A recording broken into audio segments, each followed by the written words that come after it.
Content creator Bhaskar দত্তৰ বিৰুদ্ধে ধুবুৰী যুৱ সমাজৰ এজাহাৰ দাখিল। ধুবুৰীৰ কুন্তিৰ সৰক বাংলাদেশ কোৱা কন্টেন্ট ক্ৰিয়েটৰ ভাস্কৰ দত্তৰ বিৰুদ্ধে এজাহাৰ। কন্টেন্ট ক্ৰিয়েটৰ ভাস্কৰ দত্তই ধুবুৰী চহৰৰ নেতাই ধুবুনী পাৰঘাট থিয় হৈ কুন্তিৰ সৰক বাংলাদেশ বুলি কোৱা ভিডিঅ' সামাজিক মাধ্যমত ভাইৰেল হোৱাৰ পিছতেই জাঙুৰ খাই উঠিছে ধুবুৰী যুৱ সমাজ। অসমৰ ভৌগোলিক সীমাৰেখাৰ সাধাৰণ জ্ঞান নথকা কন্টেন্ট ক্ৰিয়েটৰ ভাস্কৰ দত্তৰ বিৰুদ্ধে ওলাই আহিছে যুৱ সমাজ। যুৱ সমাজে ভাস্কৰ দত্তৰ বিৰুদ্ধে ধুবুৰী সদৰ আৰক্ষী থানাত এজাহাৰ দাখিল কৰে। ধুবুৰী আৰক্ষীয়ে অতি সোনকালে কন্টেন্ট ক্ৰিয়েটৰ ভাস্কৰ দত্তক গ্ৰেপ্তাৰ কৰিবলৈ দাবী জনায়। যদি আৰক্ষীয়ে কন্টেন্ট ক্ৰিয়েটৰ ভাস্কৰ দত্তক গ্ৰেপ্তাৰ নকৰে তেন্তে ধুবুৰী যুৱ সমাজে আন্দোলন কৰিব বুলি এক প্ৰকাৰ হুংকাৰ প্ৰদান কৰা পৰিলক্ষিত হৈছে।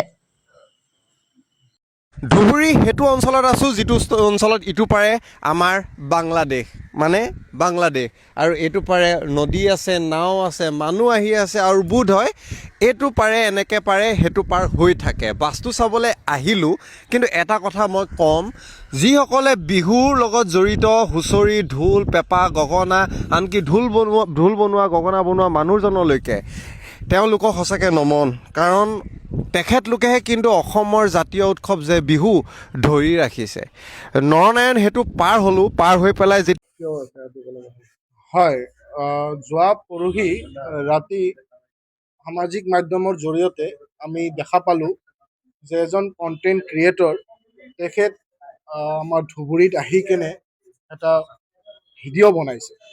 সেই ভিডিঅ' কণ্টেণ্টটো তেখেত ফেচবুকত দিছে, ইউটিউবত দিছে, আমি তাতে দেখা পালোঁ। তেখেতৰ নামটো হ'ল ভাস্কৰ দত্ত। আজি তেখেত আহিছে ধুবুৰীত, খুবেই ভাল কথা, মষ্ট ৱেলকাম, সকলোকে ৱেলকাম।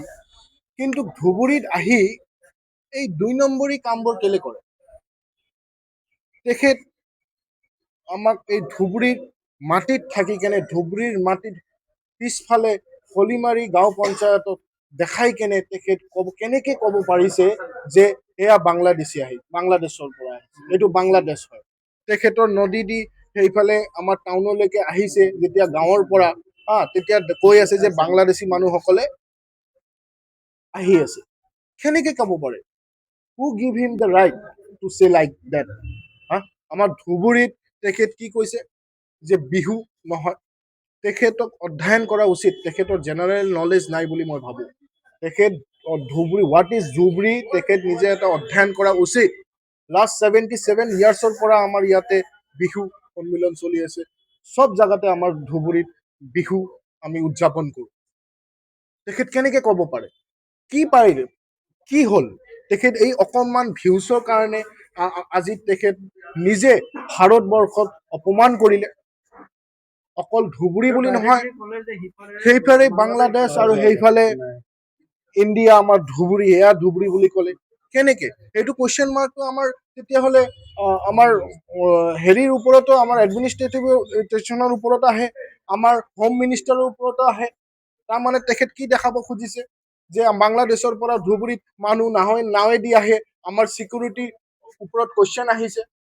চ' গতিকে সকলোবোৰ চাই কেনে আমি সচেতন যুৱ সমাজ, ইউথ অফ ধুবুৰীৰ ফালৰ পৰা আজি আমি ভাস্কৰ দত্তৰ বিৰুদ্ধে আমি FIR লজ কৰিবলৈ আহিছোঁ। ইয়াতে আমাক OC মহোদয় আমাক এছুৰেঞ্চ দিছে যে তেখেতক অনতিপলমে তেখেতৰ বিৰুদ্ধে একশ্যন ল'ব, কেছ ৰেজিষ্টাৰ কৰিব। য'ত তেওঁ থিয় হৈ তেনেকুৱা ধৰণৰ মন্তব্য কৰিছে, সেই ঠাইডোখৰ হৈছে ঐতিহাসিক নেতাই ধুবুনী ঘাট। চাওক, অপমান কৰা হৈছে। চাওক, এইটো অকল ধুবুৰীবাসী ৰাইজক অপমান নহয়, এইটো নেতাই ধুবুনীক অপমান কৰা হৈছে। এইটো প্ৰতিমা পাণ্ডে বৰুৱা ডাঙৰীয়ানীক অপমান কৰিছে, আমাৰ শৰৎ চন্দ্ৰ সিংহ ডাঙৰীয়াক অপমান কৰিছে।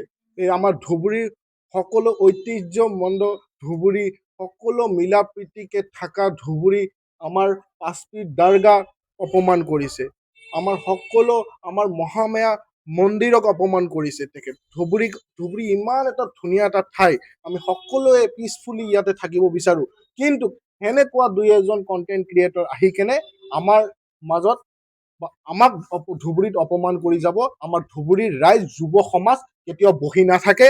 আমি আহ্বান জনাইছোঁ আমাৰ OC মহোদয়ে আমাক এছুৰেঞ্চ দিছে যে তেখেতক অনতিপলমে এৰেষ্ট কৰিব, আৰু আমি এটা সময় চাব লাগিব, কাৰণ এইটো এতিয়া আমাৰ কেছ ছাবমিট কৰিছোঁ। এই সময় পাৰ হৈ যোৱাৰ পিছত যদি তেখেতক এৰেষ্ট কৰা নহয়, তেখেতৰ বিৰুদ্ধে আমি আন্দোলন কৰিবলৈ বাধ্য হ'ম। তথাপিও তেখেতক ইয়াত লৈ আনি আঁঠু কাঢ়াই হ'লেও আমি ক্ষমা খোজাম ধুবুৰীবাসীৰ ওচৰত।